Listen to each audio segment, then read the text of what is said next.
many people have fallen and picked yourself back up again? Oh, look around the room. We share a human experience where failure is a part of the process, yes? But each time you fall, you become more of you, yes? You know, we like to say around here that you are not the product of the celebrations and the times in your life when everything was going well and easy and perfect. You are the product of the moments when you fell. You failed forward. You got on your knees and you found something about yourself you didn't know existed. And you found that capacity to go, wow, there's more of me here. How many people brought more of you as a result of the dark night of the soul that you went through maybe 10, 20 years ago? Look around. We share that experience. That unites us. You see, it's a spiritual reality that we are connected as one, but it's also we're having a human experience. We're all having that human experience, and when we do it together, we fail together, we laugh together, we pick ourselves up, we dust ourselves off, and we begin again. Something beautiful happens, and that beauty is community. We belong to each other. Not just to the spiritual reality, we belong to each other when we fall forward and we make mistakes. For the last couple of months, actually the last 20 years, we have been sharing very simple concepts. You know, there's nothing complex about the unity movement. Have you realized that? There's really nothing that complex about it. On the surface, they seem so simple, but when we get down to them, they require a lot from us. I like to call it rubber meets the road spirituality.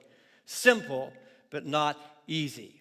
I see heads going like this. Yes, they are simple concepts, but when it comes to implementing them in our lives, it's not so easy. Has anybody found that? I have.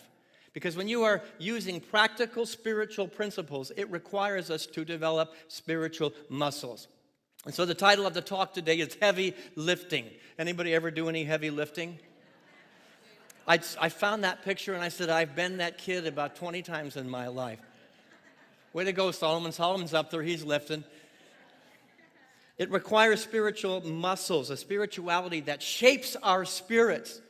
We don't just do it halfway. It's not a hobby, but it is shaping our spirits and transforming our souls, and sometimes that requires effort. Sometimes, most times, it requires exertion. Have you found that? You're here in the room. You've made your way into the room, and many of you have come back week after week after week because you're willing to get those sore muscles, to get the bulk that you want, to get the relationship that you want. So many people come in here, and they come one time, and it's like, this is hard work. You know, and I laugh because we get accused of being the feel-good church. And I always say, what's the alternative? We are a feel-good church, but it doesn't always feel good. We feel good and choose joy in the midst of the pain, in the midst of the exertion, in the midst of being tired and worn out and thinking we cannot go any farther. We find joy, and it looks like that little boy sometimes. But the one in the other corner, that's what it looks like if we stay together, we work together, and we find that capacity. So many people imagine their awakening as a sudden burst of light. Oh, poof, I said a prayer. Poof, I did a meditation. I went to a workshop, I read a book, and poof, now I'm enlightened. I would love to tell you it works that way, but it doesn't. We think that there's going to be this instantaneous, peaceful escape from the chaos of the world. Has anybody been trying to do that for a while? This whole year has been like, how can I escape the world? And I realize I can't escape it. I need to lean into it. I need to be a part of it. I need to be active and participating in the world in order to change the things I don't like. And that requires heavy lifting. You know, enlightenment is missed by most people because it comes in wearing overalls and work gloves. Oh, I don't want to work that hard. I don't want to commit that deeply. I don't want to be that present to what is required of me. It comes with dirty hands, tired muscles, and a heart full of purpose, a heart full of determination. It means persistence, it means dedication, and it means heavy lifting. How many people are stronger because you did the heavy lifting and you didn't quit when the going got tough? You picked yourself up, you dust yourself off, and you got going again. Don't be embarrassed to put your hand up anytime and that question is asked. Yes, I've done it, and you can do it too. That's the work that we do here at Unity. Here's where I was, here's where I am now, here's how I got here, and you can do it too. And we do that together as a community. Heavy lifting is done together. Yes? Don't take my word for it. This is what William Blake, a much smarter man than me, has to say about it. Let's read it. The path to enlightenment is paved not with ease, but with the sweat of your brow, the grit of your spirit, and the unwavering dedication of your heart. How many people have ever had an accomplishment, you got halfway into it and you realized, I'm tired, I'm worn out, what the hell did I do when I committed to this back there? We've all lived that. That's part of the human experience. But then put yourself in touch with, if you just kept going, got that second wind, tried a little bit harder, found that part of yourself you didn't know existed, and then you accomplished it and you went, yes! That yes is what we live in. And here's the dangerous and scary part of it, is you go over the mountain and you see there's another mountain. I got the yes, and it's like, yes! Enlightenment is not a destination. Enlightenment is a way of life. It's a way of being. It's mountain after mountain after mountain. It's yes after yes after yes. It's falling down, picking yourself up, and falling down and picking yourself up again.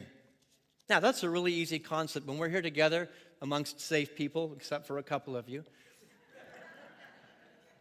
Easy concept to hold in here, isn't it? Then we go out there, and we're going through it, whatever it might be. It happens. Anybody have it happen in your life? I said it. Be careful. The spiritual path is heavy lifting. Why is it heavy lifting? I want to hear from you. That's not a rhetorical question. Why is the spiritual path heavy lifting? What does it cause us to have to do? Call it out. Keep it coming, man. All of the above.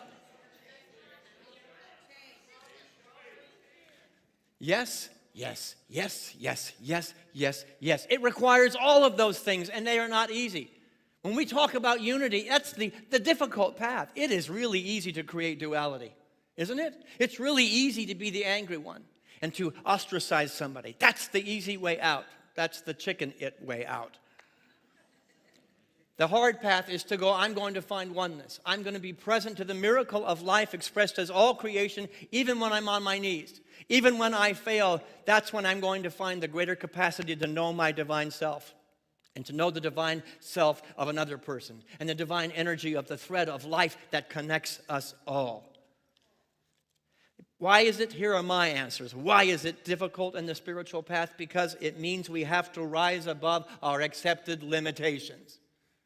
If you're on a growing path, you're going to come edge after edge, mountain after mountain after mountain to confront your accepted limitations. If you're ever going to be more of who the universe, the cosmos, the world, God would want you to be. Step by step, we're climbing the mountain. Higher, higher consciousness, higher and higher vibration, and a higher and higher way of contextualizing and defining ourselves as spiritual beings, not human beings. Yes? We're going to confront those accepted limitations. We're going to have to confront our shadows. We're going to have to look at the dark spots, and that's uncomfortable, yes? Dum, da, dum, dum. We're going to have to confront those places that are stinking thinking. We're going to have to confront those places that have created duality. We're going to have to confront the edges of what we think we can do and know that the universe is pushing us to more. To more, to more. We're going to have to challenge our BS, our belief systems. You don't end up in a unity church unless you have challenged a belief system somewhere along the road, right? You don't end up in this room unless you were challenged. Now, I'm proud of that. We're all on that journey together. You've challenged your belief system, your BS, I've challenged mine, and somehow we find a greater truth. That's the way God works. God did not quit speaking to people 2,000 years ago. God did not quit writing Gospels 10 years ago. Gospels are being written in this room right now by what you say to somebody next to you. When you recognize that presence of God, there's a truth that's being revealed, a goodness that's being revealed. And is it always easy? Hell no. It is not always easy, but is it worth it to get that yes at the other side? Is it worth it to get to the next mountain and the next mountain and to get that feeling of elation and oneness at a deeper and higher level? It is absolutely worth it. It requires us to have more than intention. The spiritual path requires more than intention. It requires the C word, commitment. Commitment. Anybody ever try to do a spiritual hobby? I have. Doesn't work so well. I was the same guy I was 10 years ago when I tried that. I'm playing, I'm dabbling. There are a lot of spiritual dabblers on the planet, and I say at Unity North, we don't dabble anymore. We're going in head first. We're diving in and saying, I'm going and I'm willing to be changed at depth. And that means falling down and getting up, picking myself up. That means falling down and having you help me up, and you falling down and me helping you go up. That's what this community is all about, helping each other realize the magnificence of our very soul and learning from it. Pema Chodron, the Buddhist nun, the teacher, says this. Can you read it? Is it too small? Squint your eyes, all of us of a certain age. Let's read it together. Nothing ever goes away until it has taught us what we need to know. Let me tell you, that requires heavy lifting. How many parents do we have in the room? You ever had a child, small little child, mommy, daddy, and you walk away and they follow you? Mommy, daddy, and then they become teenagers. Pops, I need money. Pops, I need money. They don't go away. You have to find a way to deal with, because the challenges of life, that which is being called from us to grow and to evolve and to become, is going to follow you. You might as well hug it. Embrace the child. Embrace the opportunity. Embrace the experience. Embrace the difficulty. How many people really, when the difficulty comes, go, whew, I'm about to be born again. I'm about to be born anew. And we go, oh, here I am again. But not again, because you're at a higher vibration. You're at a higher consciousness when this journey comes back again. Embrace the child, the one that lives inside of you and the one that's showing up with bad behavior in front of you, whether it be at your family or whether it be in the mirror or whether it be at work. It doesn't make any difference. It's something calling for your attention. It's your teacher. Welcome it as your teacher. Sometimes the burdens that we carry are not just obstacles, but they are our greatest lessons. The heavy lifting is going to be your greatest lesson, shaping you into a more compassionate, loving, present, and resilient being. A quick story. There was an ancient village, and there was a young student monk, and his name was Teo. And he set out to climb the mountain, the sacred mountain, to find enlightenment. Halfway up, there was a terrible storm, and it rolled in, and the winds lashed at his back, and the rain was beating on his face, and fear took hold. He considered turning back, but then he heard the voice of his teacher, still and small within him, saying, "The mountain does not test you. It reveals you." Say that with me. The mountain does not test you. It reveals you. That's consciousness. That's the shift of the switch in your head that says, I'm being tested. No, you are being revealed. You are being born. You are being created. You are being manifested. The reality is, as he closed his eyes, he found the stillness. And he surrendered to the journey rather than fighting it. I'm going to fall, and I'm going to pick myself up, but I'll be stronger, and I'll be carrying more weight, spiritual weight, as a result of the muscles that I have built. The storm still raged, but he was no longer afraid. And when he reached the summit, he realized enlightenment was not at the top, but it was with him all along. It was in the rain. It was in the wind. It was in the fear. It was in the moment that I realized that the mountain does not test me.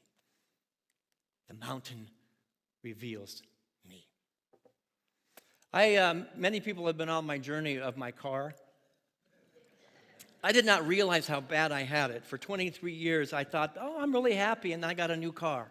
I'm driving a new car now. It's like, why the heck didn't anybody tell me that was this sweet and was this good? There is a feature in this new car that I didn't even know existed on the planet. By the way, I'm in love with heated seats. But there's a feature. I was driving home. It was dark, and it was kind of stormy at night recently, and I had to make a right-hand turn. And then those of you of my age, sometimes driving at night in a storm is a little bit scary, like climbing a mountain. I turned, just ever so slightly, turned the wheel to the right, and the headlights revealed a move. They move. There's a computer controlling those headlights that go, he wants to go right. Let me light it up for him. I thought, the car must be broken. So I said, let's make a left-hand turn. And the lights went left and lit up. Just the entire forest was lit up. I knew exactly where I was going. And it made the storm much more bearable. And I thought, those headlights, I've bought a car that has the Holy Spirit built in. I have a car that's got the Holy Spirit that all I have to do is set direction and the light goes there. I set the direction and the light goes there. And I thought, that is an incredible metaphor for what we're talking about today. I'm scared, I'm alone, but I just set the direction, and suddenly that which was dark is filled with light again. Suddenly that which was scary is filled with light once again. The universe is responding to you. That's exciting to me. Not just in a Subaru, but in life. The universe is responding to you and lighting up and making the scary places. God is a way out of no way. And if you don't like the word God, use whatever. Light makes a way out of no way. Love makes a way out of no way. Love spoke to me in a new car with a heated butt and lights that moved and responded to my direction. That is a holy moment. That's a holy moment that can happen 24/7, 365. Do you believe that? When it gets tough and I've fallen down and I failed and I pick myself up and I say, God, we're going this way. There it is. The forest is lit up. You know, there are times when life demands more of us than we think we can give, or perhaps more than we've ever given before.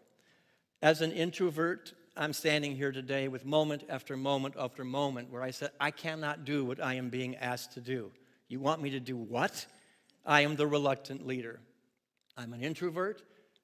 I've overcome stuttering to do this job. I've overcome the fear of standing in front of you. I've overcome the fear of seeing you all in your underwear, as they teach you to do in speaking school. But that my journey has been one right turn after one left turn after one left turn after one right turn of letting something greater than me light it up. Something greater than me reveal, not only do the lights go this way, but the lights go this way. And the still small voice says, this challenge does not test you. This challenge reveals you. And I look at our community and the revealing that's happened. I know your stories. I am sacredly blessed by the stories, the intimate stories of overcoming that are shared in my office, or at a bedside, or at a deathbed, or at a crisis. We do that together. And there's something very holy about that, much more holy than any sanctuary. Life's going to demand it. You're on a human journey.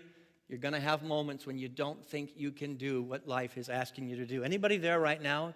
Let's just put it out there to the family. Is anybody in a place where life is asking something of you right now that you don't know that you can do?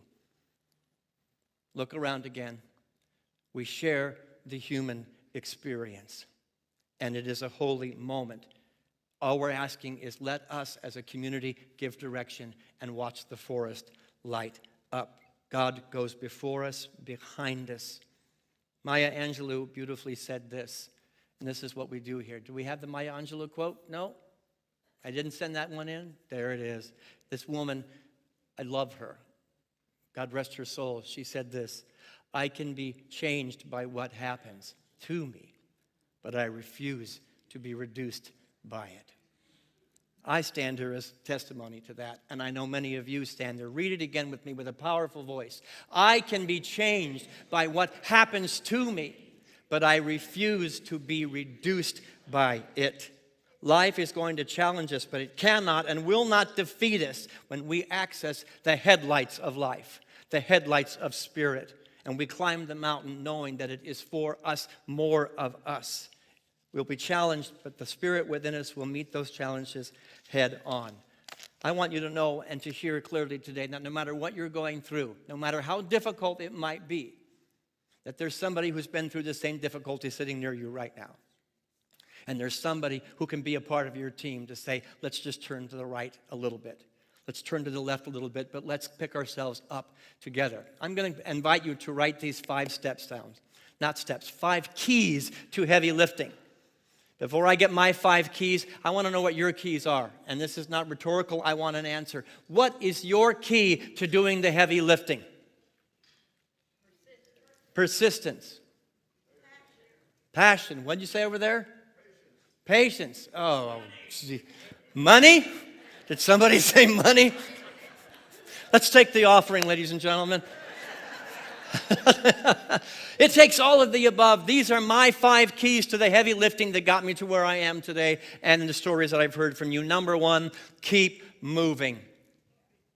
Things in motion stay in motion. Anybody ever drive a moving truck, a big old moving truck full of furniture, and you stop at the red light? It takes 10 times more energy to get that truck going again.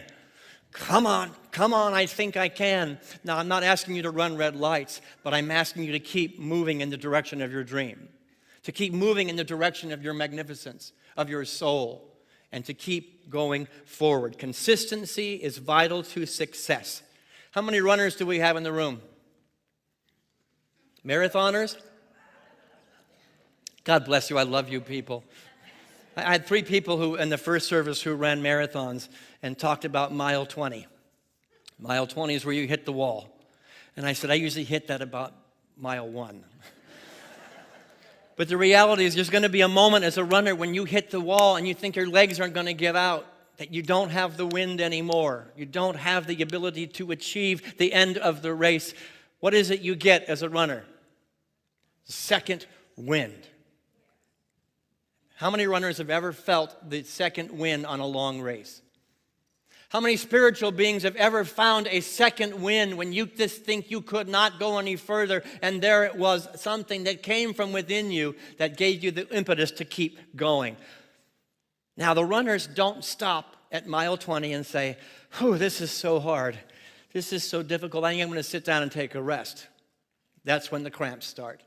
The runners keep moving, dragging themselves. And when they do that, the universe responds to them. That's where the second wind comes from. Do you know that the word spirit and the word breath come from the same root word? It's life. Breath and spirit is the same thing. We must keep moving on our path when we're dragging ourselves. I love the stories on Dateline where somebody was considered dead. There was nobody around, and they were at the floor, and they dragged themselves. Or stuck in a canyon 20 miles from any civilization and somehow crawled through the desert to find that they could achieve and save their own life. Some of us sitting here have been in something, a spiritual crisis, an emotional crisis, a mental crisis, like you're 20 miles from civilization and you're dragging across the desert floor. The good news is you're sitting next to somebody who did it yesterday, and they can do it with you. You know, 12 steps have saved many of my friends' life. And that's what happens in 12-step. I've hit bottom, but so has my brother and my sister here, and somehow we lift each other up. That's the importance of community. We've got to keep moving. There comes a rush when you pass the point where you thought you were done. With forward movement, breakdown becomes breakthrough. Say that with me.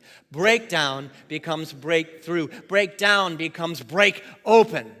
Breakdown becomes break open. The mountain is there to reveal you. Second step or key is cultivate discipline. Just as your muscles need repetition and resistance to grow, so does your spirit. If you're not challenging your spiritual muscles on a regular basis, you're not growing. How many know, it's an easy question, the root word of the word discipline? Disciple. There it is, disciple. I am a student of life. I am not a victim to life. I am a student of the mountains, not a victim to the mountains. I am a student of all that I am called to do in this world. I'm working the program, and the program is not working me. I'm working life, and life is not working me. That flip of a switch in consciousness will change everything about the heavy lifting. It's going to change the environment. Number 3, embrace community. You know, if I had a barbell up here right now with 500 pounds on it, chances are pretty good I'm not going to be able to pick that up. Maybe 20 years ago. But this gentleman here, he looks like he could probably lift it by himself. What's your name? Chris. If I asked Chris to come up here, I could probably get Chris to take one end of that barbell. I would take the other, and between the two of us, we're going to lift 500 pounds. But maybe we're struggling. Maybe Chris has got a bad back and my back is hurting. I'm going to ask Sergio to come up here and let's lift it. But here's a reality. doesn't matter if it's Sergio or Chris. I could have Natalie come up here. And let's somehow lift this. And if 10 of us come up here, suddenly 500 pounds is like no big deal. Community is essential. You cannot reap the benefits of the heavy lifting in your life if you come to a community, this one or any community, when it feels good or when it's comfortable or when it's easy. Once I come at Christmas, I come at Easter, you're still going to be lifting the weight by yourself because you haven't established the relationship necessary for heavy lifting. Do you feel that? Do you sense that? I stand here today. Yes, I put a lot of work into it, but I did it with a lot of people who saw the good when I couldn't see it for myself. A lot of people that said, grab your end of the bar and let's lift this 500 pounds together. And then I got to do that for them. Community is essential. Jesus said, where 2 or more are gathered in my name, there I am. That's not Jesus talking. That's the Christ. That's the Holy Spirit.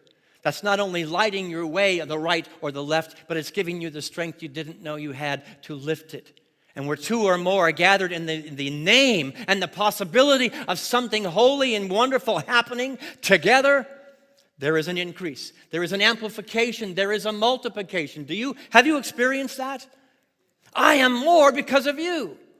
You are more because of me. And we are more because we're driving a Subaru through the dark night of the soul. And the lights are guiding our way. The Holy Spirit is guiding our way. We do more together. Say that with me. We lift more together. We are more together. How many of you were here Friday for the memorial service from Michael Burke? It was a pretty amazing. I want to go out that way. And there was some planning that went into that, but that service would not and could not have been what that service was unless there was a team. And after the service down in the holy grounds, we're all talking, and he said, that was my favorite part. Oh, that was my favorite part. I love the Dixieland band. I love the drummers. I love when Sebastian came down and was drumming here with James. It was amazing and it was wonderful. I love the sound of the bells and the bowls. I love the poems. I love the silence. All the pieces came together to create something greater than any one of those people could have created alone. That's what we do here. The pieces of your life, of this earthly existence, are greater. The byproduct is greater when we do it together. Gather community. And I'm saying that's not an advertisement to come here on Sunday mornings, although I love seeing your face.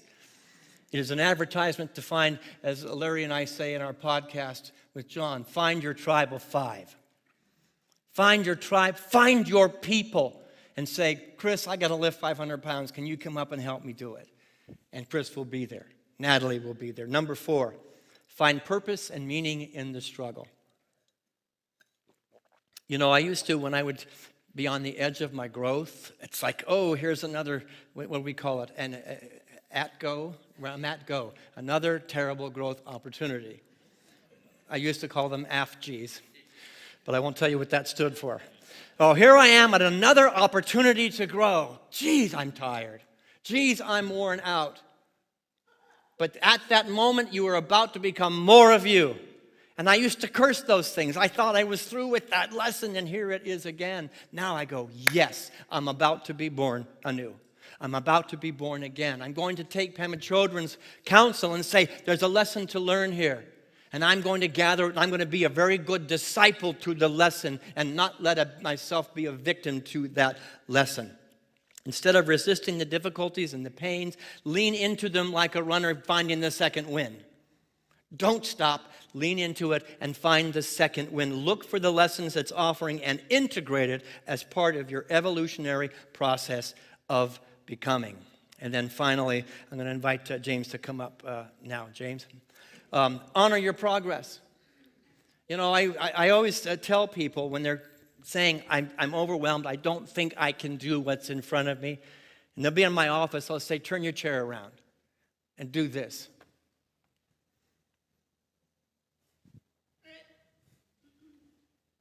Look where I came from. This is nothing. I can do this. We need to honor our progress. You are more of you because you went through that dark night and you didn't give up. And because you found the second, the third, and the fourth wind. When you are tired and can't figure out how to get from here to there, look back and go, I got from there to here. I can do this. So I'm saying celebrate yourself. Celebrate those moments, those mountain experiences.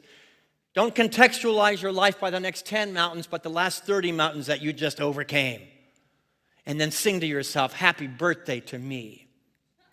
Happy birthday to me. Happy birthday, dear Richard, you incredibly powerful, light-filled, intelligent, wise, loving human being. If you did it once, you can do it again. If you did it 100 times, you can do it again. Give yourself, and that is not ego, that's recognizing God in action. God doing business as you. Life and love and the cosmos doing business as you. Stop and pause and go, happy birthday to me. And remember the energy and bring the emotion of that moment into the next experience. You became more of you as a result of that. Now we're going to do an experiment here. I asked James, who is a consummate drummer and a passionate drummer as well, to come up and give us a nonverbal demonstration, an energetic demonstration on a drum of everything that I've talked about. I've asked him to demonstrate through rhythm the perseverance needed for that birthing experience. As he drums, I'm going to invite you to visualize an obstacle in your life. Bring it to mind. That block that's in your way right now, bring it to mind. A place or a moment or a relationship when everything within you is saying, I can't, I won't, it's impossible, I'm done. And then breathe with the rhythm. Breathe with the rhythm as you remember finding the second wind, the light that went before you, and achieving something you didn't think was possible. Feel the Holy Spirit doing business right here, right now, as you. The Spirit, that divine self that you accessed at one point, the mountain that you activated and accomplished. Take a deep breath with me. And go ahead and close your eyes and exhale. And I want you to bring that obstacle to mind. Put it right at the forefront of your mind. I want you to see it, feel it, hear it, taste it, know it. And go with James on a journey to that mountaintop experience where you allow yourself to be revealed.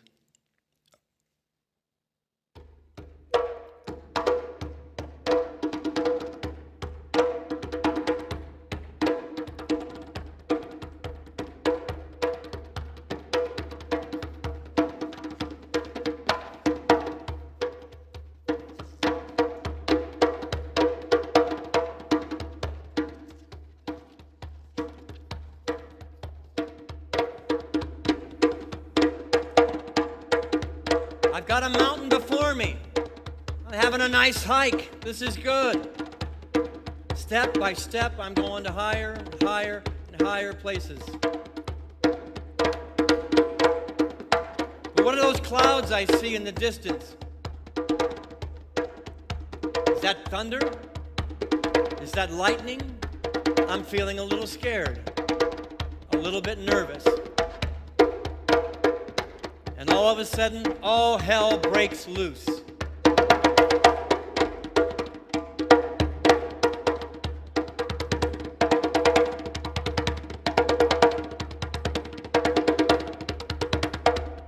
And the words, I can't, I won't, I'm done, I'm finished, I don't have, I cannot. They consume every cell of your being. Go ahead and feel that right now. You're breathing hard.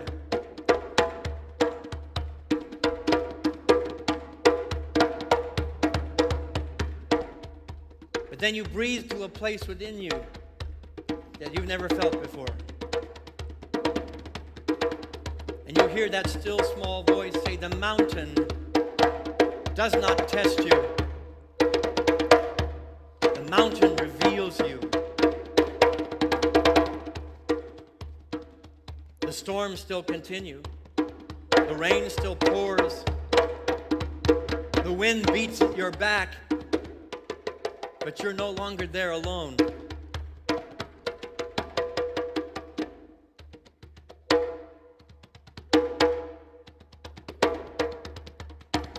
And you take another step. Another deep breath. And the peace that surpasses circumstance begins to unfold.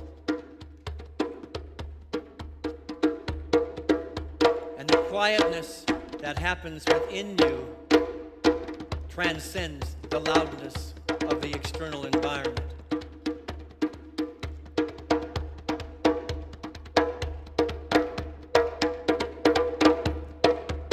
And the whole world begins to slow, to calm, to become peaceful. And you access that which you did not know existed within you 5 minutes ago.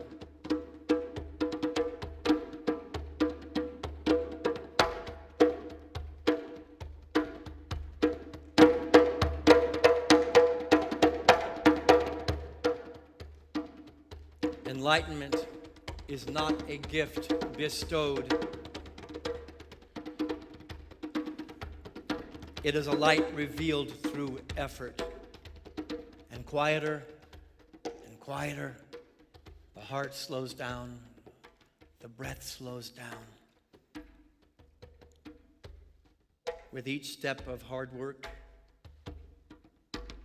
with each challenge met with perseverance, the mind sharpens, the heart deepens, and the soul uncovers the wisdom that was always waiting beneath the surface. And we begin to recognize and to realize, I am more. Say that with me. I am more. Again, I am more. I am more than I have ever known. I am more than I have ever been. Invite the band to come up.